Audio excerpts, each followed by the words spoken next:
Amen. Nous allons revenir sur un partage que nous avons regardé un jour, je pense que c'est Genesis. Donc, on a vu 4 éléments fondamentaux du bon fonctionnement de l'Église. Donc, on avait déjà observé à travers les Écritures que le bon fonctionnement de l'Assemblée du peuple de Dieu, c'est-à-dire de l'Église locale, en fait, est axé sur 4 choses principales, sur 4 conditions. Alléluia. Et nous savons qu'il y a un lien entre le ministère de la parole, c'est-à-dire comment est-ce que la parole vient à nous, et l'édification du peuple de Dieu. Nous savons que plus la parole est claire, plus le corps du Seigneur s'édifie. Alléluia. Et nous bénissons le Seigneur pour les différentes opérations du Saint-Esprit au milieu de nous, qui chaque jour vient mettre en lumière ces choses-là que, si elles se trouvent au milieu de nous, en fait, vont favoriser notre croissance. Alléluia. Donc, au travers du ministère de la parole, si ces choses se trouvent au milieu de nous, elles vont vraiment favoriser notre croissance pour que nous puissions atteindre la stature parfaite de Christ. Alors, la question à laquelle on va tenter de répondre ce soir encore, on avait déjà partagé, mais on va revenir là-dessus et puis rajouter certains éléments. C'est quelles sont ces choses que, si elles se trouvent au milieu du peuple de Dieu, vont lui assurer, sinon vont lui donner confiance qu'elle est en train de marcher dans la volonté du Seigneur. Alléluia, c'est vraiment fondamental. Quelles sont ces choses que, si elles se trouvent au milieu du peuple de Dieu, vont lui assurer, vont lui donner confiance qu'elle est en train de marcher dans la volonté de Dieu. Et je dirais, la réponse à cette question va en même temps nous amener, va mettre en lumière, si vous voulez, le type d'assemblée locale en qui toutes les promesses de Dieu vont se réaliser. Et quand nous parlons de promesses, nous parlons des promesses déjà données et accomplies. Et aussi des promesses qui n'ont pas encore été données et accomplies. Quand tu reviens avec la pluie de l'arrière-saison, Dieu lui-même qui vient dans l'arrière-saison. Alléluia. Mais ces promesses, nous avons dit que ça a été déjà accompli. Ça s'accomplit dans la vie de ceux qui ont soupiré après ces promesses-là, au travers de la foi, de la consécration, de l'obéissance. Donc, en regardant ces choses-là, on va en même temps voir l'équipe d'assemblée. Nous allons prier pour que le Seigneur nous donne vraiment que ces choses-là soient abondantes au milieu de nous. Parce que nous savons que c'est avec ces choses-là que nous pouvons aussi entrer dans la promesse du Seigneur. Alléluia. Donc, on va lire Éphésiens chapitre 4. Éphésiens 4, verset 8 au verset 16. Je vais m'efforcer vraiment par la grâce du Seigneur d'être vraiment précis. Vraiment précis sur ces choses-là pour ne pas mettre trop de temps, pour qu'on ait du temps de prière aussi. Donc, Éphésiens 4, le verset 8 au verset 16. C'est pourquoi il est dit, étant monté en haut, il a amené des captifs et il a fait des dons aux hommes. Or, que signifie il est monté, sinon qu'il est aussi descendu dans les régions inférieures de la terre? Verset 10. Celui qui est descendu, c'est le même qui est monté au-dessus de tous les cieux, afin de remplir toutes choses. Et il a donné les uns comme apôtres, les autres comme prophètes, les autres comme évangélistes, les autres comme pasteurs et docteurs, pour le perfectionnement des saints en vue de l'œuvre du ministère de l'édification du corps du Christ, jusqu'à ce que nous soyons tous parvenus à l'unité de la foi et de la connaissance du Fils de Dieu, à l'état d'homme fait, à la mesure de la stature parfaite de Christ, afin que nous ne soyons plus des enfants flottants et emportés à tout vent de doctrine par la tromperie des hommes, par leur ruse dans les moyens de séduction, mais que, professant la vérité dans la charité, nous croissions à tous égards en celui qui est le chef Christ. Verset 16. C'est de lui et grâce à tous les liens de son assistance que tout le corps, bien coordonné et formant un solide assemblage, tire son accroissement selon la force qui convient à chacune de ses parties et s'édifie lui-même dans la charité. Alléluia. Amen. Donc, le verset 8 au verset 10 va nous donner la première condition, la première chose qui doit se trouver dans une assemblée locale pour permettre qu'elle fonctionne bien. Voyez-vous, la Bible dit, c'est pourquoi il est dit, étant monté en haut, il a amené les captifs et il a fait don, aux hommes. Or, que signifie il est monté, sinon qu'il a aussi descendu dans les régions inférieures de la terre. C'est lui qui est descendu, c'est le même qui est monté au-dessus de tous les cieux afin de remplir toutes choses Voyez-vous, c'est celui qui est descendu, c'est le même qui est monté au-dessus de tous les cieux afin de remplir toutes choses. On va aller dans Ephésiens chapitre 1, on va aller du verset 15 au verset 23. Ça va me donner plus d'éléments sur le premier élément qu'on veut, plus en fait d'arguments sur le premier élément qu'on veut aborder. Ephésiens 1, verset 15. Je pense bien à partir du verset 15, verset 23. Alléluia. Ephésiens 1 à partir du verset 15. C'est pourquoi moi aussi, ayant entendu parler de votre foi au Seigneur Jésus et de votre charité pour tous les saints, je ne cesse de rendre grâce pour vous, faisant mention de vous dans mes prières, afin que le Dieu de notre Seigneur Jésus-Christ, le Père de gloire, vous donne un esprit de sagesse et de révélation dans sa connaissance, et qu'il illumine les yeux de votre cœur, pour que vous sachiez quelle est l'espérance qui s'attache à son appel, quelle est la richesse de la gloire de son héritage qu'il réserve aux saints, et quelle est envers nous qui croyons l'infinie grandeur de sa puissance, se manifestant avec efficacité par la vertu de sa force. Verset 20, faites beaucoup attention, c'est ici qu'on va résoudre le premier élément à partir du verset 20. Vas-y mon frère. Il l'a déployé en Christ en le ressuscitant des morts et en le faisant asseoir à sa droite dans les lieux célestes, au-dessus de toute domination, de toute autorité, de toute puissance, de toute dignité et de tout nom qui peut se nommer, non seulement dans le siècle présent, mais encore dans le siècle à venir. Il a tout mis sous ses pieds et il a donné pour chef suprême à l'Église, qui est son corps, la plénitude de celui qui remplit tout en tous. Alléluia. Dans verset 20, il a déployé en Christ en le ressuscitant des morts et en le faisant asseoir à sa droite dans le lieu céleste, au-dessus de toute domination, de toute autorité, de toute puissance, de toute dignité et de tout nom qui peut se nommer non seulement dans les siècles présents, mais encore dans les siècles à venir.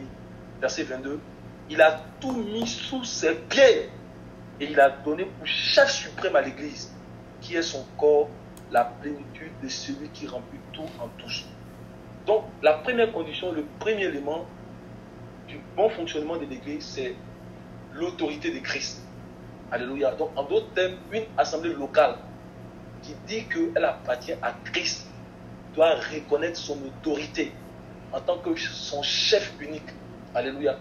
C'est pourquoi les Écritures parlent souvent de Christ comme étant le Maître et le Seigneur. Vous voyez souvent dans les sujets de prière, on dit seulement que Christ n'est pas notre Sauveur seulement, mais il est aussi notre Maître et notre Seigneur. Et quand on va lire par exemple dans Jean 13, verset 13, quand nous parlons de l'autorité de Christ, c'est le premier élément. Une église qui fonctionne bien là, c'est le premier élément. L'autorité de Christ, la reconnaissance de l'autorité de Christ. Jean 13, verset 13. Vous m'appelez Maître et Seigneur et vous le dites bien, car je le suis. Amen. Vous m'appelez Maître et Seigneur et vous le dites bien, car je le suis. Ce n'est pas seulement notre Sauveur, mais aussi notre Maître et Seigneur. Mais cela veut dire quoi? Cela signifie quoi quand on dit que Christ est notre Maître et aussi notre Seigneur? Cela veut dire tout simplement que nous devons lui permettre de penser à notre place. Alléluia. L'Église dans son ensemble doit permettre au Seigneur de réfléchir à sa place. Amen. Malheureusement, quand on regarde les dénominations aujourd'hui, et cela, bien vrai que souvent il y a de la sincérité, parce qu'il faut reconnaître qu'on parle souvent des dénominations, mais il y a des dénominations qui sont sincères dans leur volonté à servir le Seigneur. Voyez-vous? Mais malheureusement, malgré cette sincérité-là, on constate qu'il y a une mise à l'écart en fait de l'autorité du Seigneur. Comment on fait pour reconnaître qu'une assemblée locale, comment on fait pour reconnaître que le peuple de Dieu met à l'écart le Seigneur? Alléluia. C'est tout simplement lorsqu'il y a une ingérence de l'intelligence humaine dans les affaires, dans la façon dont les affaires de l'Église sont conduites. Une fois que l'intelligence humaine rentre dedans, c'est qu'on met à l'écart le Seigneur. Alléluia. Et même cela, même quand il y a la bonne sincérité, quand il y a les bonnes intentions, une fois que l'intelligence humaine rentre, c'est qu'on a mis à l'écart le Seigneur. On va dire par exemple Matthieu chapitre 16, on connaît bien ce verset-là, le verset 18, Matthieu 16, verset 18. Si tu peux remonter un peu au verset... attends, je vais te donner, pour qu'au moins on le connaisse, mais pour que ce soit bien perspective. Donc nous parlons de l'autorité du Seigneur. Donc le premier élément fondamental, la première condition pour que l'Église puisse bien fonctionner. Donc Matthieu 16, excuse-moi mon frère. Ouais, tu peux le voir à l'écran. Ok. On va partir du verset 13. Merci mon frère. Du verset 13. Jésus étant arrivé dans le territoire de Césarée de Philippe, demanda à ses disciples, « Qui dit-on que je suis, moi, le Fils de l'homme » Il répondit, « Les uns disent que tu es Jean-Baptiste, les autres Élie, les autres Jérémie ou l'un des prophètes. Et vous, leur dit-il, qui dites-vous que je suis » Simon-Pierre répondit, « Tu es le Christ, le Fils du Dieu vivant. » Jésus, reprenant la parole, lui dit, « Tu es heureux, Simon, fils de Jonas, car ce ne sont pas la chair et le sang qui t'ont révélé cela, mais c'est mon Père qui est dans les cieux. » Verset 18.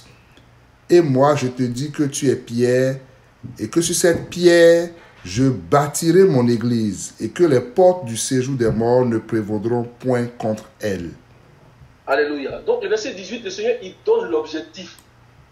Il dit que c'est lui qui va bâtir son église. Il dit, je bâtirai mon église, je bâtirai mon ecclésia. Ce n'est pas pour un homme. Il dit, je bâtirai moi. Il dit, je bâtirai mon église, je bâtirai mon ecclésia. Et les portes du séjour de l'enfer ne vont pas prévaloir contre elle. Donc, en tant qu'architecte, en tant que chef suprême, en tant que constructeur de sa maison, Sandra a donné un passage dans Hébreux chapitre 3. On va lire ça également, le verset 5 au verset 6.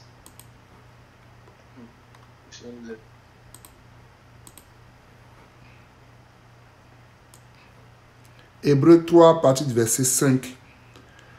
Pour Moïse, il a été fidèle dans toute la maison de Dieu comme serviteur pour rendre témoignage de ce qui devrait être annoncé. Mais Christ l'est comme fils sur sa maison, et sa maison c'est nous, pourvu que nous retenions jusqu'à la fin la ferme confiance et l'espérance dont nous nous glorifions. Christ est établi comme fils sur sa maison. Quand on dit fils, c'est lui qui a toutes les caractéristiques du Père. Donc il est établi comme chef, il est établi comme héritier sur sa maison. Alléluia. Donc en tant qu'architecte, parce que l'architecte, il connaît en fait comment est-ce qu'il bâtit sa maison. L'architecte connaît toutes les composantes. Il connaît en fait tous les instruments qui doivent participer à la construction de la maison. Donc en tant que chef suprême, en tant qu'architecte, constructeur établi sur la maison, c'est lui qui doit réfléchir pour nous. Est-ce que vous comprenez? Pour que la maison qu'il est en train de bâtir puisse atteindre l'objectif qu'il a dit. C'est-à-dire cette maison glorieuse sur laquelle la mort et le séjour des morts ne peuvent pas prévaloir. Amen. Donc c'est lui qui est établi, c'est lui qui est chef. Donc c'est lui qui doit réfléchir pour nous. Amen. On va également lire Colossiens chapitre 1. Donc il a donné un objectif. En tant que chef, il connaît. Alléluia. Quand Dieu a dit à Moïse, construisez-moi le tabernacle, il a donné des personnes. Il a dit, j'ai choisi Bessalil, j'ai choisi Oliab. Alléluia. Mais Dieu leur a donné la sagesse. Parce que Dieu connaît en fait les composants du tabernacle. Il connaît comment est-ce qu'il voulait construire ce tabernacle. Il savait en fait qu'il devait avoir un lieu saint et un lieu très saint. Il savait qu'il devait avoir un parvis. Il savait en fait quelle couleur devait être dans le tabernacle. Et il a donné l'intelligence à Bessalil et à Oliab pour construire. Donc Christ en tant que chef aussi, il connaît comment est-ce qu'il va construire son église. Ça, ce n'est pas l'affaire d'un homme. Donc si on ne reconnaît pas son autorité, on ne pourra pas bâtir la maison comme elle doit être bâtie. Alléluia. Vas-y mon frère, dans Colossiens 1, verset 18. Colossiens 1, verset 18. Il est la tête du corps de l'Église. Il est le commencement, le premier-né d'entre les morts, afin d'être en tout le premier. On dit il est la tête du corps de l'Église.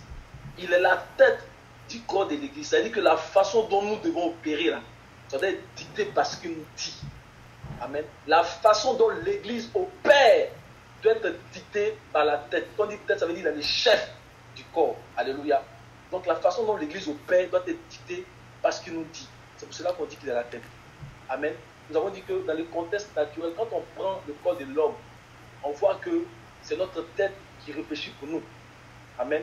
Dans le contexte spirituel aussi, quand on parle du corps, comme dans 1 Corinthiens 12, on parle du corps en fait. C'est-à-dire que Christ, en tant que la tête, c'est lui qui doit réfléchir pour nous.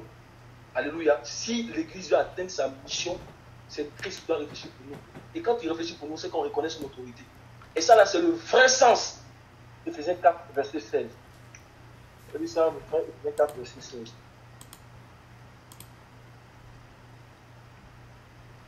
C'est de lui et grâce à tous les liens de son assistance que tout le corps, bien coordonné, formant un solide assemblage, tire son accroissement selon la force qui convient à chacune de ses parties et s'édifie lui-même dans la charité.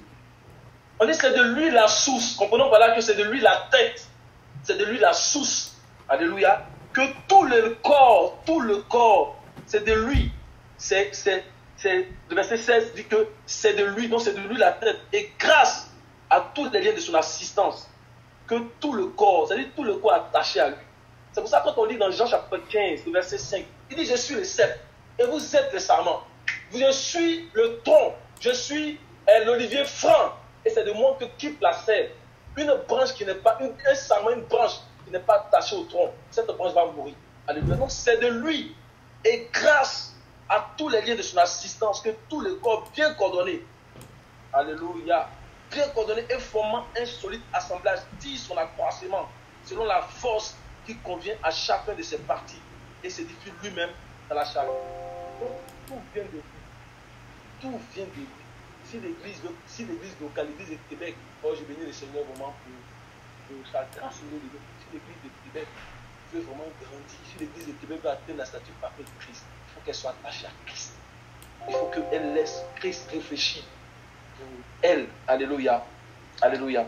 Et on va également lire, donc tu vas lire dans Jean chapitre 15, on a vu ça plus, dans Jean chapitre 15, verset 1 à 5. On va faire attention au verset 5. Donc le Seigneur se présente toujours la tête. Il nous montre à travers ces passages, à travers sa parole, que c'est à lui qu'on doit regarder. Il nous montre à travers ces choses-là que c'est lui qui doit réfléchir pour nous. Il nous montre toujours qu'il dit je suis le pain, je suis la résurrection, je suis l'arbre de vie. Tout ça là, il nous montre en fait que si on s'attache à lui, on va y arriver. Alléluia. Dans Jean chapitre 15, verset 1 au verset 5. Je suis le vrai cep et mon père est le vigneron.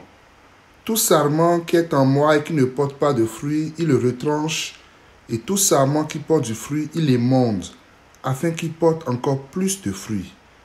Déjà vous êtes purs à cause de la parole que je vous ai annoncée. Demeurez en moi et je demeurerai en vous. Comme le sarment ne peut de lui-même porter du fruit s'il ne demeure attaché au cep, ainsi vous ne le pouvez non plus si vous ne demeurez en moi. Verset 5. Je suis le cep, vous êtes les sarments. Celui qui demeure en moi et en qui je demeure porte beaucoup de fruits, car sans moi, vous ne pouvez rien faire. Alléluia. Sans moi, vous ne pouvez rien faire. Sans moi, la tête du corps, on ne peut rien. Sans le Seigneur, on ne peut rien. Sans le Seigneur, mes frères, on va sécher. Alléluia. Que le Seigneur nous donne de reconnaître son autorité. Amen. Parce qu'un corps sans tête, là, c'est inconcevable. Mais c'est ce qui arrive lorsque une assemblée, lorsqu'on voit dans des dominations, les gens mettent à côté le Seigneur. Les gens s'écartent de l'autorité de Christ et mettent en lieu de place un homme et de la célébrité. Le Seigneur n'a plus besoin de la célébrité ou des traditions qui sont en dehors de sa parole. Une fois que ces choses viennent en fait remplir l'assemblée locale, c'est la mise à l'écart du Seigneur. D'accord? Donc sans corps, en fait, je veux dire corps sans tête, c'est inconcevable. Et comme on a déjà dit, là, quand on regarde en fait, dans Apocalypse chapitre 12, on voit l'église qui n'a pas le Seigneur comme chef, elle rentre dans le système du dragon. Une église qui met la parole du Seigneur à côté, elle rentre dans le système du dragon. On voit les deux systèmes. On voit la femme qui a 12 étoiles, donc qui est bâtie sur le ministère des apôtres et des prophètes, et on voit l'autre système. Donc la femme a une seule tête qui est Christ, on voit l'autre système. Donc qui a 7 têtes, qui nous parle de la confusion, parce que Christ n'est pas la tête. Et ça, c'est un système qui met à côté la parole du Seigneur. Or que le Seigneur nous garde. On va lire après chapitre 12. On voit les deux systèmes, on en a déjà parlé, on va arriver dans les chiffres. Apocalypse 12, 26. Donc tout ce que nous devons dire pour exalter le Seigneur, mes frères, c'est pour ça que quand nous prêchons, nous exaltons le Seigneur. Pour que l'Église soit à même de reconnaître Christ comme son chef et qu'elle soit à même d'accomplir sa mission. Donc tout ce qu'on doit dire pour exalter le Seigneur, pour qu'on le reconnaisse comme chef, il faut qu'on le dise. Alléluia. Et personne ne peut dire que Jésus-Christ est Seigneur s'il n'est pas poussé par le Saint-Esprit. Alléluia. Donc dans Apocalypse chapitre 12, on va lire donc le verset 1 au verset 5. Un grand signe parut dans le ciel, une femme enveloppée du soleil, la lune sous ses pieds et une couronne de 12 étoiles sur sa tête. Elle était enceinte et elle criait, étant en travail et dans la douleur de l'enfantement. Un autre signe parut encore dans le ciel, et voici, c'était un grand dragon rouge, ayant 7 têtes et 10 cornes, et sur ses têtes 7 diadèmes. Sa queue... Comment on peut imaginer un système qui a 7 têtes? Ça, c'est inconcevable. Et ça, c'est quand on met la parole de Dieu à part. Quand on met un homme, en fait, pour diriger, comme on voit aujourd'hui, là, malgré qu'il y ait de la sincérité, là, ça, c'est là qu'on rentre dans ce système-là. C'est la confusion. Or, la femme, qu'on voit, elle a une seule tête et elle a 12 étoiles sur sa tête. Donc, qui représente l'Église qui est enseignée sur le fondement des apôtres et des prophètes. C'est pourquoi, quand on va aller dans Apocalypse chapitre 21, on dit que la muraille avait 12 fondements. En fait, il y a un seul fondement. Mais c'est parce que, par l'enseignement des apôtres, Christ est révélé. Voyez-vous, le fondement qui n'est pas visible, en fait, il est révélé dans l'enseignement des apôtres. C'est pourquoi les apôtres eux-mêmes deviennent le fondement. Et tous ceux-là qui acceptent le Seigneur, tous ceux-là qui prêchent l'évangile pur, ils deviennent eux-mêmes le fondement. Christ se révèle à eux. C'est-à-dire le fondement se révèle en eux. Voyez-vous. Donc, il y a un système à côté qui ne reconnaît pas Christ. Il rentre dans le système du dragon, ceux qui ne connaissent pas la parole du Seigneur, ceux qui mettent la parole du Seigneur à côté. Et il y a le système qui est bâti sur le fondement des apôtres et des prophètes. Donc, il y a 12 étoiles sur sa tête et qu'il y a une seule tête qui est Christ. Alléluia. Et on dit cette femme-là, elle a enveloppé du soleil parce qu'elle a Christ comme tête. Autant on a Christ comme tête, on a enveloppé du soleil qui nous parle de la gloire de l'évangile, de la beauté de l'évangile, de la justice. Alléluia. Et elle a la lune sur sa tête. Donc, elle a la parole, elle a la loi et elle a l'évangile. Alléluia. Donc, elle a l'ombre, elle a la réalité. Pourquoi? Parce qu'elle a Christ comme sa tête. Oh, que le Seigneur aide l'Église de Québec. Que le Seigneur aide l'Église de Québec à toujours demeurer en lui, à le posséder comme notre seul chef qui nous dirige, que vraiment sa présence soit manifeste au milieu de nous. Alléluia. Et on va aller dans Psaume 118, on va lire le verset 22. Psaume 118, verset 22.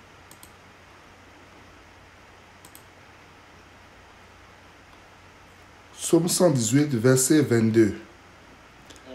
La pierre qu'ont rejetée ceux qui bâtissaient est devenue la principale de l'angle. Alléluia. On va aller aussi à Matthieu 21, verset 42, c'est pareil. On va aller chercher quelque chose là-bas. Donc nous parlons de l'autorité de Christ. Nous sommes encore dans le premier point, dans l'autorité de Christ. Alléluia. Matthieu 21, verset 42. Jésus leur dit, n'avez-vous jamais lu dans les Écritures, la pierre qu'ont rejetée ceux qui bâtissaient est devenue la principale de l'angle. C'est du Seigneur que cela est venu et c'est un prodige à nos yeux. Alléluia. Et on voit que cette parole que le Seigneur a dit depuis son temps, là, elle est encore d'actualité aujourd'hui. Parce que plusieurs rejettent Christ parce qu'ils mettent sa parole à l'écart. Alléluia. Comment est-ce qu'on peut aujourd'hui juger le ministère d'un homme, mes frères et sœurs? Le Seigneur nous donne vraiment des indices là. Comment est-ce que nous pouvons juger le service qu'un homme ou une femme rend au corps de Christ? Comment est-ce que nous pouvons regarder un système, une assemblée, et un système et dire qu'il est selon la pensée du Seigneur ou qu'il n'est pas selon la pensée du Seigneur? C'est en l'évaluant par rapport au principe de la parole de Dieu. Nous parlons ici de la parole de Dieu telle qu'elle est communiquée à notre entendement par le Saint-Esprit. La parole de Dieu, là, c'est elle qui va juger tout ce que nous disons faire au nom du Seigneur Jésus-Christ. C'est cela, lorsque le Seigneur dit dans chacune de ces lettres-là, quand on va dans l'Apocalypse, il dit que je connais tes œuvres. Parce qu'il évalue nos œuvres toujours par rapport à sa parole. Il évalue toujours nos œuvres par rapport à sa parole. Et pourquoi il a gardé Philadelphie? Parce que tu as gardé la parole de la persévérance. Parce que tu as reconnu mon autorité. Je te garderai aussi à l'heure de la tribulation qui va venir pour éprouver les habitants de la terre. Or, que le Seigneur fasse en sorte que nous puissions à chaque fois être conformes à sa parole. Prions, mes frères et sœurs, pour que la parole vivante, c'est-à-dire Christ lui-même, le Logos, et la parole écrite, mais la parole telle que communiquée à nos âmes par le Saint-Esprit, notre entendement par le Saint-Esprit, soit le mode de fonctionnement de l'Église de Québec. Nous allons voir que Christ aura autorité au milieu de nous. Nous allons voir que nous allons porter beaucoup de fruits. Donc, en bref, en fait, pour ce premier point-là, même s'il y a de la sincérité et de la bonne intention, mais lorsque ces choses ne sont pas en accord avec le principe de la parole de Dieu, elles sont en réalité mises à l'écart du Seigneur. Voyez-vous, quand on dit être soumis au Seigneur, là, en termes pratiques, là, ça signifie opérer selon les principes de la parole de Dieu. et se soumettre à la direction du Saint-Esprit. Alléluia. Donc, l'autorité du Seigneur Jésus-Christ doit s'exercer dans tous les domaines de nos vies par sa parole. La parole doit faire autorité au milieu de nous. Si nous devons juger quelque chose, c'est par la parole. Si nous devons prendre une décision, c'est par la parole. Alléluia. Toutes choses doivent se faire par la parole. Amen. Et quand on parle des Béréens, on dit que ces gens-là, ils avaient des dispositions, de bonnes dispositions. Parce que même quand on leur parlait, ils les amenaient avec les Écritures. Alléluia. Donc la parole doit faire autorité au milieu de nous. Et si la parole fait autorité au milieu de nous, alors Christ sera en train de réfléchir pour nous. Christ sera vraiment notre sauveur, mais aussi notre Seigneur et notre Maître. Alléluia. Ça, c'était le premier point. On va passer au deuxième point. Mon frère, tu vas commencer à aller à partir du verset 11 là, à Éphésiens chapitre 4, verset 11, pour qu'on puisse regarder le deuxième point.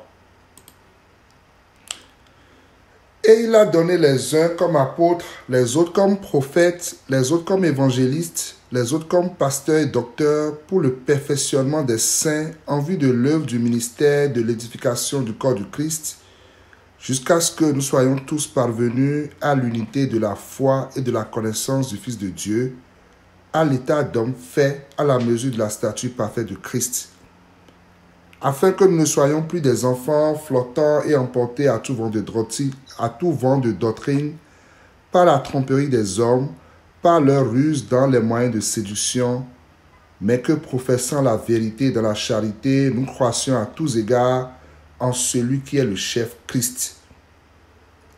Alléluia. Donc le premier point, c'est l'autorité de Christ. Le deuxième point que nous allons regarder, en fait, ça touche au ministère de la parole, et donc notamment au don des ministères.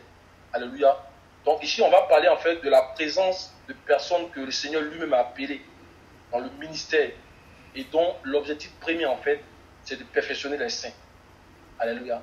Et ce que nous disons, en fait, mes frères, c'est que dans l'assemblée locale, il doit y avoir des personnes, alléluia, des personnes qui ont reçu la grâce d'occuper les positions d'apôtres, de prophètes, d'évangélistes, de bergers, de docteurs, donc de pasteurs et de docteurs.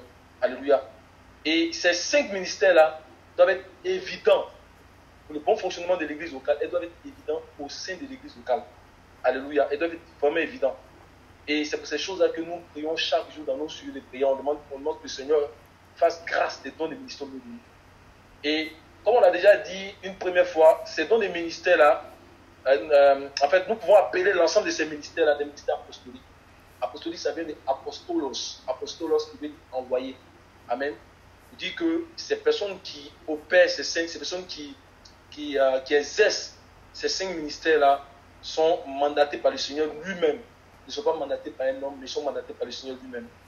Et ce qu'on a dit encore, c'est que les 5 ministères, en fait, s'exercent en faveur de tout le corps. On dit que leur travail, en fait, leur labeur, c'est de conduire tout le corps à la stature parfaite de Christ. Donc, leur champ de mission, ce n'est pas seulement lié à leur assemblée locale, ou bien à une assemblée locale particulière, mais c'est lié à tout le corps. Alléluia. Donc, on va comprendre par là que le bon fonctionnement de l'église, pour qu'il y ait le bon fonctionnement de l'église, il doit avoir un ministère en faveur du corps, à travers les 5 ministères. Alléluia. Et ça, c'est vraiment important. Nous devons prier pour que le Seigneur fasse grâce des dons des ministères de lui. Parce que ce sont des gens à qui le Seigneur donne la direction. Bessalée le Oliab, là, il n'avait jamais vu le tabernacle comme Moïse a vu. Le Seigneur a présenté le tabernacle à Moïse. Alléluia. Il dit, regarde et fais d'après le modèle. Et il a dit, j'ai choisi Bessalée et Oliab. Ils n'ont pas vu. Mais à la fin, quand Moïse a fini de réaliser le tabernacle, et pendant qu'ils ont fini de réaliser le tabernacle, que Moïse est venu voir, on dit que tout était conforme, comme le Seigneur lui a montré. Donc ce sont des gens à qui le Seigneur donne l'intelligence pour faire grandir le corps, voyez-vous. Et nous avons besoin que les dons des ministères soient manifestés au milieu de nous. Alléluia. Et l'enseignement que nous avons reçu aussi, c'est que les 5 ministères-là peuvent ne pas être tous présents dans une assemblée locale. Mais les ministères d'apôtres et de prophètes en particulier doivent s'exercer dans une certaine mesure. Parce que ce sont eux qui sont l'expression de l'autorité de Dieu dans le corps. On va lire Éphésiens chapitre 2, verset 19 au verset 20. L'église elle-même, elle est bâtie sur le fondement des apôtres et des prophètes. Donc, même s'il n'y a pas les 5 ministères, il faut que nous prions le Seigneur pour qu'au moins il y ait des ministères d'apôtres et de prophètes au milieu de nous. Alléluia. Éphésiens chapitre 2, verset 19 à 20. Ainsi donc, vous n'êtes plus des étrangers ni des gens du dehors, mais vous êtes concitoyens des saints, gens de la maison de Dieu. Vous avez été édifiés sur le fondement des apôtres et des prophètes, Jésus-Christ lui-même étant la pierre angulaire. C'est ça. Donc, l'Église est édifiée sur le fondement des apôtres et des prophètes. C'est-à-dire l'Église grandit sur le fondement des apôtres et des prophètes. Alléluia. Donc, Jésus-Christ, c'est la pierre angulaire. Donc, nous devons prier pour que le Seigneur fasse don des ministères, mais plus particulièrement des ministères d'apôtres et de prophètes. Alléluia. Parce que ce sont ceux-là à qui le Seigneur donne la direction. Ils savent où on va. Le Seigneur leur donne la direction. Alléluia. Et nous voyons déjà les ministères qui viennent nous rendre visite. Comment est-ce qu'ils manipulent la parole. On voit que ce n'est pas des plaisantins. Alléluia. Donc, prions-nous aussi. C'est le Seigneur qui fait don. Demandons au Seigneur de faire don. Il peut choisir n'importe qui de nous pour faire don de ses ministères. Alléluia. Et si on s'attache vraiment à prier pour cela, mes frères, il y aura des dons du ministère de nous. Alléluia. Et nous allons lire également dans 1 Corinthiens chapitre 12. On va lire les verset 25 au verset 28.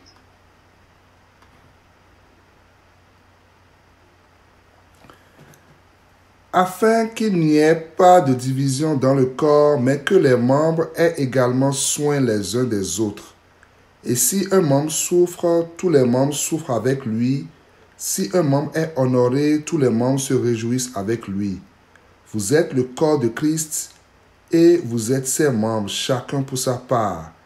Et Dieu a établi dans l'Église premièrement des apôtres, secondement des prophètes, troisièmement des docteurs, ensuite ceux qui ont le don des miracles, puis ceux qui ont les dons de guérir, de secourir, de gouverner, de parler diverses langues. Alléluia. Donc, premièrement, des apôtres, deuxièmement, des prophètes. Donc, c'est vraiment important. Et nous avons vu déjà dans les enseignements que Christ glorifié, Christ ressuscité et glorifié, comment est-ce qu'on le reconnaît au milieu d'une assemblée? C'est lorsque la parole prophétique est abondante au milieu de l'assemblée. Vous comprenez? Lorsque la parole prophétique, parce que la parole prophétique n'est pas n'importe quelle parole. Hier j'ai discuté avec mon épouse, j'ai dit ça fait vraiment la différence. Lorsqu'on reconnaît une assemblée à la parole prophétique, c'est que Christ glorifie au milieu de cette assemblée. Voyez-vous? Et en plus, on a des ministères qui s'exercent. On va rentrer pleinement dans la parole prophétique. Amen. Donc, prions pour que le Seigneur fasse le don des ministères au milieu de l'Église de Québec. Alléluia. Et notamment les ministères des prophètes et les ministères d'apôtres. Alléluia. Vous allez voir qu'on va être toujours nourri du lait pur, on va être toujours nourri de la bonne sémence. On va être toujours nourri de la bonne parole spirituelle. Or que le Seigneur déverse au milieu de l'Église de Québec des dons spirituels. Alléluia. Alléluia. Amen. On va aller maintenant pour regarder le troisième. Donc, le premier élément, on a vu l'autorité de Christ. Ça, c'est vraiment important. Et le deuxième élément, donc, on a vu les dons de ministère. Alléluia, les dons de ministère. Donc, la présence de personnes que le Seigneur lui-même a appelées dans le ministère. Alléluia. Et le troisième élément qu'on va voir, en fait, c'est en fait, parce que les ministères, en fait, ce sont des ministères en faveur du corps. On va voir qu'il doit y avoir un ministère en direction du corps lui-même. Alléluia, on va expliquer ça. Donc, il y a des ministères en faveur du corps à travers les 5 ministères, mais il doit y avoir un ministère en direction du corps lui-même. Alléluia. Et le troisième élément, c'est que au sein de l'assemblée locale, durant nos réunions de prière, plusieurs personnes, il doit y avoir des personnes même qui, bien même n'appartenaient pas, n'ayant pas les 5 ministères, n'exerçant pas les 5 ministères, en fait, il doit y avoir des personnes qui sont aussi impliquées dans le service. Amen. Il doit y avoir des personnes qui sont impliquées. Parce que 1 Corinthiens 14, que Jean-Philippe aime beaucoup citer là, y a-t-il quelqu'un qui a un cantique, C'est-à-dire que pendant nos réunions là, il doit y avoir des personnes, même s'ils ne sont pas dans les 5 ministères, qui sont impliqués dans les services de Dieu. Alléluia. C'est pour cela qu'on dit qu'il doit y avoir un ministère en faveur du corps et il doit y avoir un ministère en direction du corps lui-même pour que le corps puisse s'édifier dans l'amour.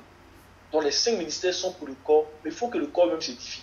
C'est-à-dire, et les membres du corps et les 5 ministères, il faut qu'ils s'édifient. Parce qu'ils doivent atteindre à la fin la stature parfaite de Christ. Est-ce que vous comprenez? Donc il y a un ministère en faveur du corps et un ministère en direction du corps lui-même. Et pour expliquer cela, on a regardé Éphésiens chapitre 4, le verset 12. Éphésiens 4, verset 12. Donc, l'autorité de Christ, les dons des ministères, mais il y a un ministère aussi pour le corps lui-même qui s'édifie. En direction du corps lui-même. Ça, c'est la troisième chose. Amen. Le corps lui-même doit s'édifier. Parce que si les dons des ministères sont là, que le corps ne s'édifie pas, il faut qu'on se pose des questions. Donc, il y a un ministère en direction du corps lui-même. Éphésiens 4, verset 12. Pour le perfectionnement des saints en vue de l'œuvre du ministère et de l'édification du corps du Christ. continue un peu. Jusqu'à ce que nous soyons tous parvenus à l'unité de la foi et de la connaissance du Fils de Dieu, à l'état d'homme fait à la mesure. Commence à partir du verset 11, parce que ça commence à partir du verset 11 pour que la compréhension soit plus féconde. Excuse-moi. À partir du verset 11. Et il a donné les uns comme apôtres, les autres comme prophètes, les autres comme évangélistes, les autres comme pasteurs et docteurs, pour le perfectionnement des saints, en vue de l'œuvre du ministère et de l'édification du corps du Christ, jusqu'à ce que nous soyons tous parvenus à l'unité de la foi et de la connaissance du Fils de Dieu, à l'état d'homme fait à la mesure de la stature parfaite de Christ. Amen. Donc dans le verset 12, on a comme 3 phases. Et l'apôtre Paul ne met pas ces éléments-là comme ça. Ces enchaînements, il ne les fait pas de façon aléatoire. Il y a d'abord le perfectionnement des saints. On dit en vue.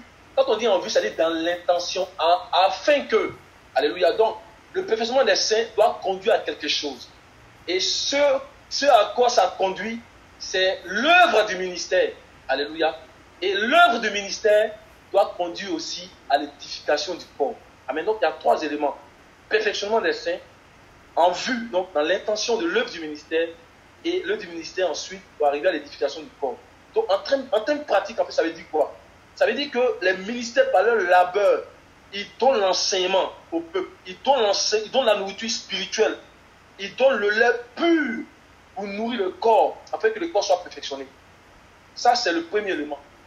Donc, il a donné les ministères, on dit le perfectionnement. Donc, que le corps soit perfectionné, ils vont donner l'enseignement. Mais l'enseignement pur, parce que ce qu'on mange, c'est ce qui nous fait. Quand on dit qu'il nous faut des vrais ministères, et c'est le Seigneur qui fait donner ces choses-là.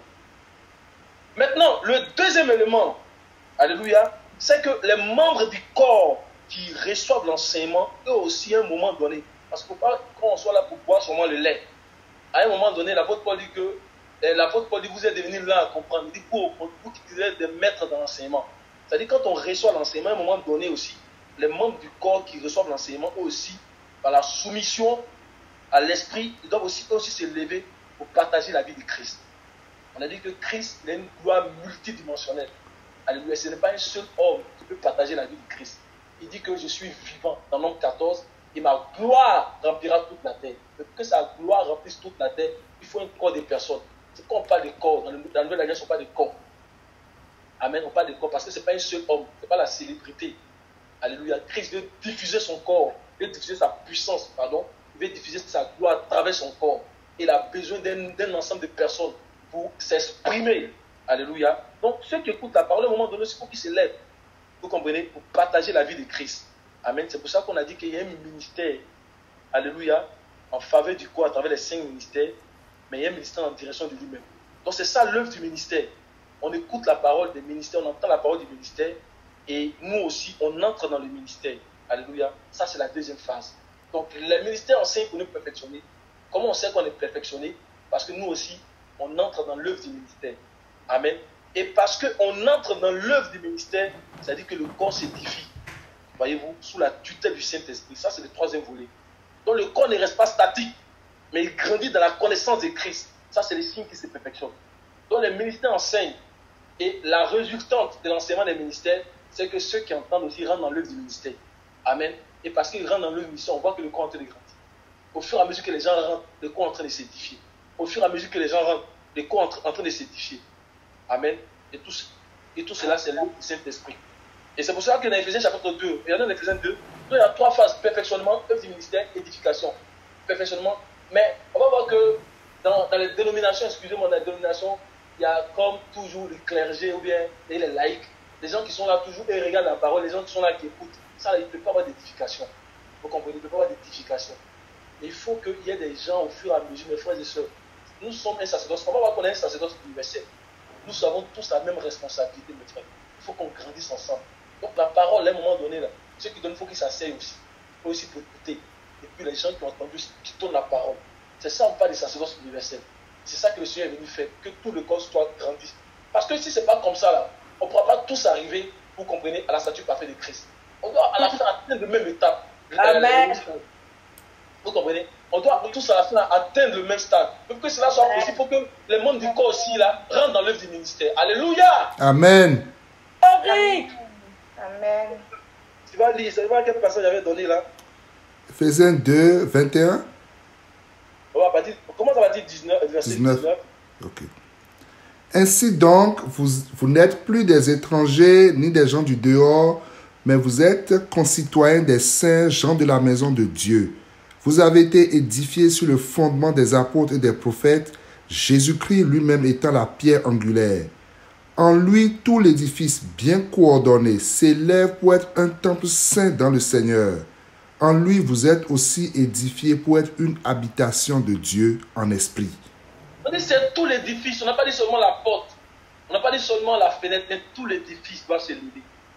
Amen. C'est pour ça qu'on dit qu'il a donné le ministère, c'est pour le perfectionnement des saints, jusqu'à ce que nous soyons tous parvenus. En fait, tu peux relire ça encore. C'est tout ce qu'on doit parvenir à là. En lui, tout l'édifice bien coordonné. Éphésiens 4, à partir de verset 11, tu vas encore relire là, pour voir que c'est tout le corps qui doit s'élever. Et il a donné les uns comme apôtres, les autres comme prophètes, les autres comme évangélistes, les autres comme pasteurs et docteurs, pour le perfectionnement des saints, en vue de l'œuvre du ministère et de l'édification du corps du Christ, jusqu'à ce que nous soyons tous parvenus à l'unité de la foi et de la connaissance du Fils de Dieu, à l'état d'homme fait, à la mesure de la stature parfaite de Christ.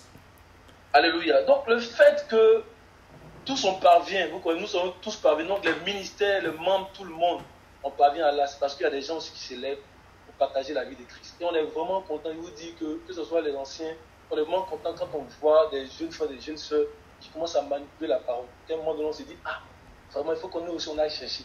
Et ça fait que c'est pas une concurrence malsaine, mais c'est quelque chose qui nous rend joyeux pour aller chercher encore. Parce qu'on voit que le frère qui est à côté, il est en train de venir dans la parole. Et ça nous plaît. Et nous sommes envie d'aller chercher. Et tout le corps s'édifie comme ça. Alléluia. Que la parole de Dieu soit abondante au milieu de nous. Alléluia. Amen. S'élève vraiment des frères et des sœurs. La parole de Dieu soit abondante au milieu de nous. Alléluia. Alléluia. Donc, on va voir le sacerdoce universel et puis ça nous permet de rentrer dans le quatrième élément. Amen. Donc, le fait que tout le corps entier s'élève ensemble pour atteindre le même stade à la fin, qui est la stature parfaite de Christ, ça nous révèle encore que dans la nouvelle alliance, nous sommes entrés dans un sacerdoce qui est universel. Parce que dans l'Ancien Testament, le sacerdoce là était établi par la loi d'une ordonnance charnelle. Ça veut dire que si tu n'étais pas dédié, on va commencer à rentrer dans les doctrines des dénominations qui enseignent aujourd'hui pour tromper les gens n'ont pas envie de suivre. Donc, si tu n'étais pas Lévi, si tu n'étais pas de la tribu de Lévi, tu ne pouvais pas être sacrificateur. Amen. Il fallait non seulement être de la tribu de Lévi, mais être aussi descendant, c'est-à-dire de la lignée de Amram, du père de Aaron, pour être sacrificateur, parce que tous les Lévites n'étaient pas des sacrificateurs. Amen. Donc, les distinctions de l'Ancien Testament, alléluia, c'était fait, en fait, je veux dire, s'appuyer sur certaines ordonnances charnelles. Et quand on parle d'ordonnances charnelles, on parle en fait de certaines lois naturelles. Par exemple, comme dans la monarchie, le pouvoir en fait est détenu par un roi héréditaire. C'est-à-dire parce que son papa était roi, il est roi. Quand on parle d'ordonnance charnelle, c'est ça. C'est-à-dire on s'appuie sur des lois naturelles. Quand tu vas aller par exemple, on va aller par exemple dans Nombre chapitre 3, on va regarder. Nombre 3, verset 1 au verset 10. Donc c'était Aaron et ses enfants seulement. Et aujourd'hui, les gens veulent nous faire croire dans les dénominations qu'il y a une classe de personnes qui sont là pour occuper en fait un poste et puis d'autres doivent rester pour écouter. Nous ne sommes plus dans ces sacerdoces, nous sommes dans les sacerdoces selon l'ordre de Melchisédek. Nous sommes dans un sacerdoce universel où tout le corps grandit. Alléluia. Nombre chapitre 3, verset 1 au verset 10. Voici la postérité d'Aaron et de Moïse au temps où l'Éternel parla à Moïse sur la montagne de Sinaï. Voici les noms des fils d'Aaron, Nadab le premier-né, Abihu, Éléazar et Itamar. Ce sont là les noms des fils d'Aaron qui reçurent l'onction comme sacrificateurs et qui furent consacrés pour l'exercice du sacerdoce. Nadab et Abihu moururent devant l'Éternel lorsqu'ils apportèrent devant l'Éternel du feu étranger dans le désert de Sinaï. Ils n'avaient point de fils. Éléazar et Itamar exerçaient le sacerdoce en présence d'Aaron leur père. L'Éternel parla à Moïse et dit, « Fais approcher la tribu de Lévi, et tu la placeras devant le sacrificateur Aaron pour qu'elle soit à son service. Ils auront le soin de ce qui est remis à sa garde et à la garde de toute l'assemblée devant la tente d'assignation. Ils feront le service du tabernacle. Ils auront le soin de tous les ustensiles de la tente d'assignation et de ce qui est remis à la garde des enfants d'Israël. Ils feront le service du tabernacle. Tu donneras les Lévites à Aaron et à ses fils. Ils lui seront entièrement donnés de la part des enfants d'Israël. Verset 10. Tu établiras Aaron et ses fils pour qu'ils observent les fonctions de leur sacerdoce. Et l'étranger qui approchera sera puni de mort. Donc c'était comme ça dans l'Ancien Testament, dans l'Ancienne Alliance. On dit même l'étranger qui va s'approcher là, il sera puni de mort, il va mourir. Donc c'était réservé à une classe de personnes, c'est-à-dire à Aaron et à ses fils. Mais Dieu, dans sa sagesse, à chaque fois qu'il veut faire ces choses-là, il introduit un élément de la Nouvelle Alliance. Si on fait attention, dans Exode 19, on va voir que les sacerdoces étaient promis à tout Israël. Parce qu'à un moment donné, en fait, ils n'ont pas suivi la voie du Seigneur, que le Seigneur a pris une classe de personnes. Vous comprenez? Mais dans la Nouvelle Alliance, dans l'alliance de l'Évangile, c'est par la puissance de la vie éternelle que nous servons le Seigneur. C'est par le pouvoir de Christ qui vit en nous. Et tout croyant qui est né de nouveau, il a Christ en nous. Est-ce que vous comprenez? Donc nous sommes dans un sacerdoce universel. Tous ceux qui sont nés de nouveau, ils rentrent dans ce sacerdoce. Alléluia. Et le Seigneur a dit dans Jean chapitre 4, Jean chapitre 6, verset 47. Jean 6, verset 47. Donc tu es né de nouveau, tu es dans les sacerdoces. Il n'y a pas une affaire de nous sommes des Lévites. C'est nous qui devons recevoir la dîme. C'est du vol. Alléluia. Nous sommes tous dans le même sacerdoce. Nous sommes dans le même sacerdoce. Nous avons la vie de Dieu. Nous sommes dans le même sacerdoce. Alléluia. Jean 6, 47. En vérité, je vous le dis, celui qui croit en moi a la vie éternelle. Celui qui croit en moi a la vie éternelle. Si nous croyons au Seigneur, nous avons la vie éternelle. Celui qui croit en moi, il n'a pas dit aura. Il dit il a la vie éternelle. La vie éternelle, c'est une possession qui est présente. C'est une possession qui est à venir. J'ai la vie de Dieu en moi maintenant. Et je vais pouvoir la plénitude de la vie. Et parce que j'ai la vie de Dieu en moi maintenant, je fais partie du sacerdoce selon l'ordre de Melchisédek. Alléluia. La Bible dit que nous sommes un sacerdoce royal. Nous sommes une nation sainte. Donc nous sommes entrés dans un sacerdoce universel.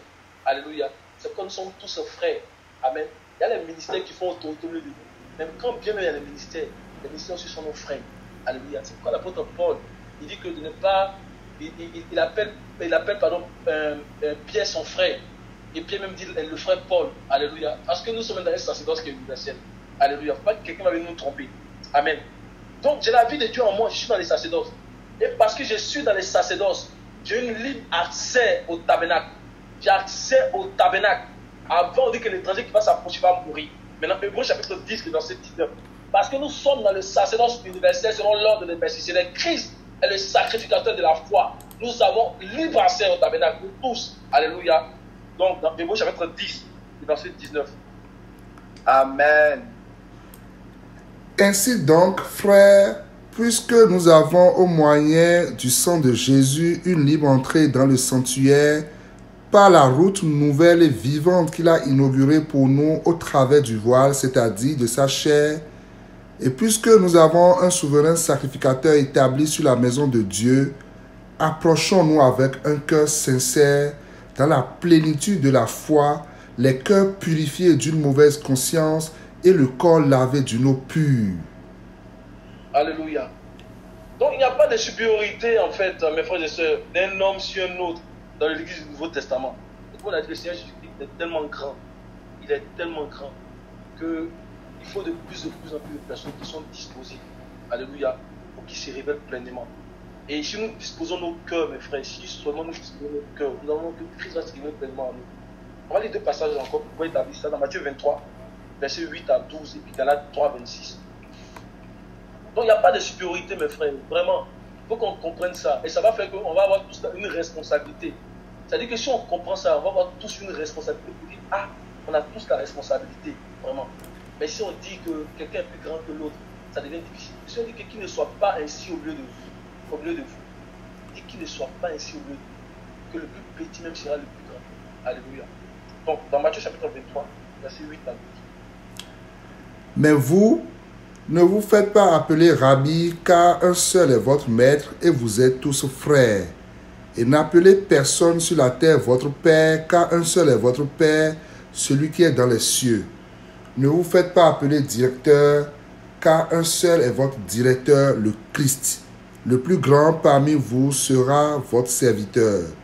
Quiconque s'élèvera sera abaissé, et quiconque s'abaissera sera élevé. Alléluia. Donc c'est ça. Galates chapitre 3, le verset 26. Donc nous avons tous un seul maître, nous sommes tous frères. Alléluia, nous sommes tous frères. Galates chapitre 3, le verset 26. Car vous êtes tous fils de Dieu par la foi en Jésus-Christ. Amen. Donc par la foi, on rentre dans le sacerdoce. Donc on dit que Christ est le souverain sacrificateur de la foi. Quand on lit dans Hébreux chapitre 3, Hébreux chapitre 3, verset 1, il est le souverain sacrificateur de la foi. Donc on rentre dans son sacerdoce quand on a la foi. On rentre dans le sacerdoce selon l'ordre de Melchisedec. On fait partie de ce sacerdoce. Nous sommes les fils de Christ. Nous sonnons de la trompette tous ensemble. Alléluia. Et l'Église s'édifie. Galates 3, verset 26. Galates 3, Hébreux 3, verset 1. Ouais, Hébreux 3, verset 1. C'est pourquoi, frères saints qui avaient pas la vocation céleste, considérez l'apôtre et le souverain sacrificateur de la foi que nous professons, Jésus, qui a été fidèle à celui qui l'a établi, comme le fut Moïse dans toute sa maison. Donc notre souverain sacrificateur, c'est le souverain sacrificateur de la foi. Et si nous avons la foi, nous sommes dans son sacerdoce. Alléluia. Donc dans la nouvelle alliance, là, il n'y a pas de professionnalisme dans le ministère.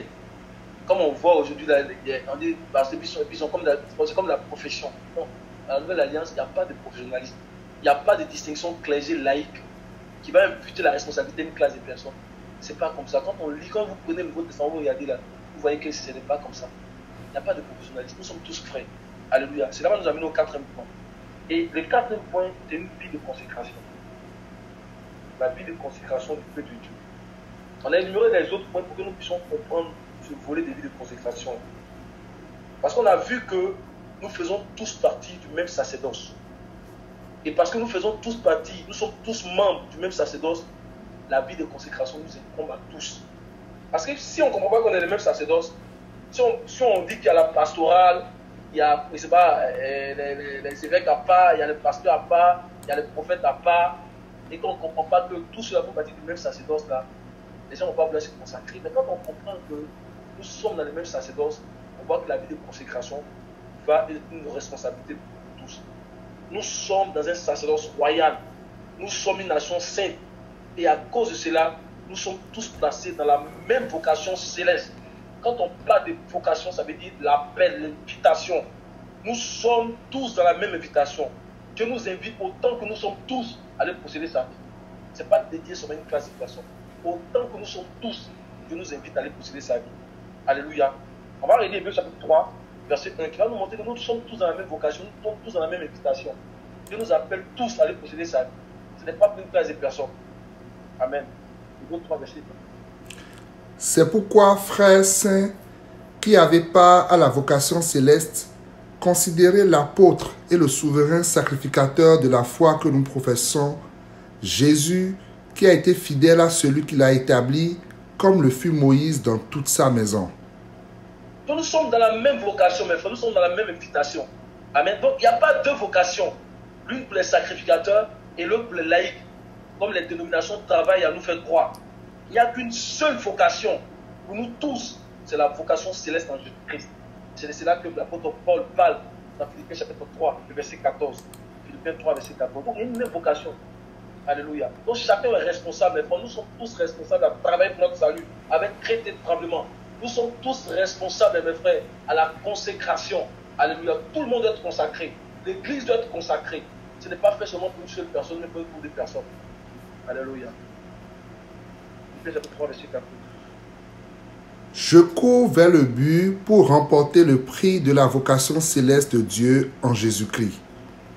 Alléluia. Et puis l'apôtre Paul, dans certains passages, il dit que quand le Seigneur viendra, ce n'est pas au moins seulement qu'il va donner, mais il va donner à tous ceux-là qui vont aimer son avènement. Vous comprenez? Donc on a appelé à une même vocation. Alléluia. Dans l'Ancien Testament, Aaron et ses fils étaient appelés à une vocation. Le Seigneur dit, je serai votre héritage. Et puis le peuple aussi est appelé à une vocation. Dans le Nouveau Testament, puisque c'est un sacerdoce universel, nous sommes tous dans le même appel, dans la même invitation. Alléluia. Ça là, si on arrive, mes frères et sœurs, si on arrive à comprendre ces choses-là, comme nous sommes en train de dire là, ça va faire que on va se sentir tous responsables de travers notre salut. Amen. Et ce que nous allons dire maintenant, là, c'est vraiment important. C'est que la vie de consécration, là, c'est elle qui va nous permettre de recevoir le Saint-Esprit, c'est-à-dire l'équipement de la puissance du Saint-Esprit. La vie de consécration, c'est vraiment important quand on parle de consécration. C'est la vie de consécration qui va nous permettre de recevoir. Et c'est le Saint-Esprit, comme on a vu, qui va nous révéler à tous Christ.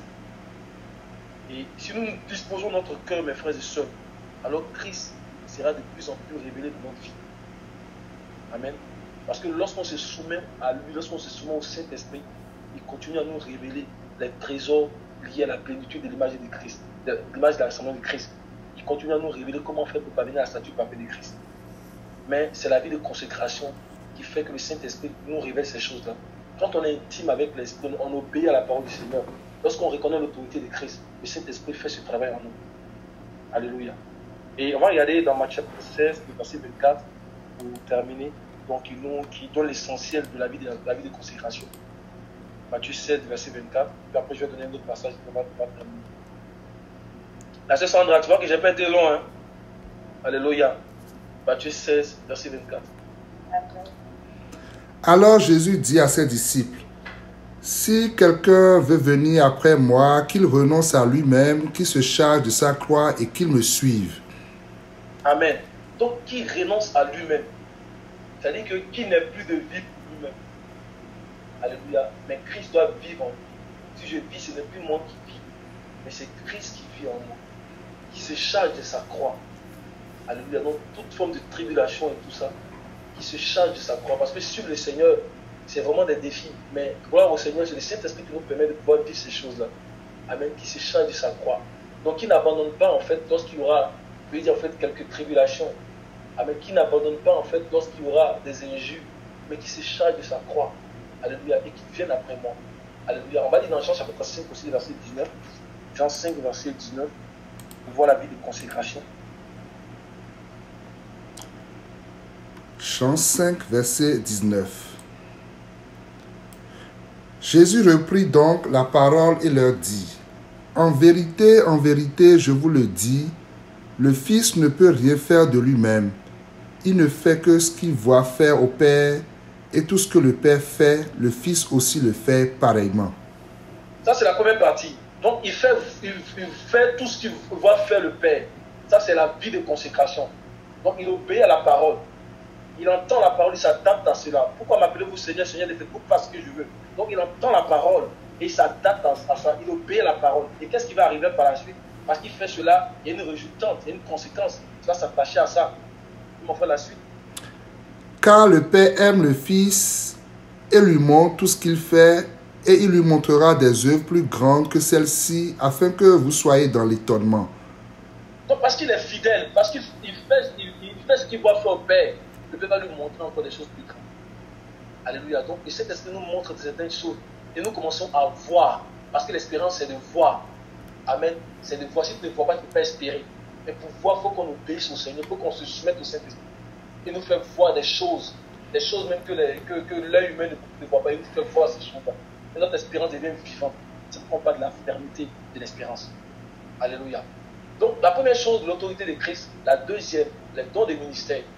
La troisième, le corps qui s'édifie lui-même. Parce que nous sommes des sacerdoces universels. Et la quatrième, la vie de consécration. Alléluia. Donc, que le Seigneur nous aide vraiment. Que le Seigneur aide l'Église de Québec à chercher ces choses-là. Et c'est ça, en fait, le signe du bon fonctionnement de l'Église. Si ces quatre choses sont parmi nous, c'est vraiment le signe du bon fonctionnement de l'Église. Alléluia. Dans d'autres messages, les frères ont parlé, je pense,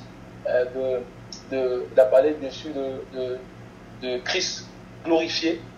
Donc, Christ vivant, non glorifié. Et l'implication de Christ glorifié, comment on fait pour reconnaître au milieu du peuple, c'est vraiment la parole prophétique.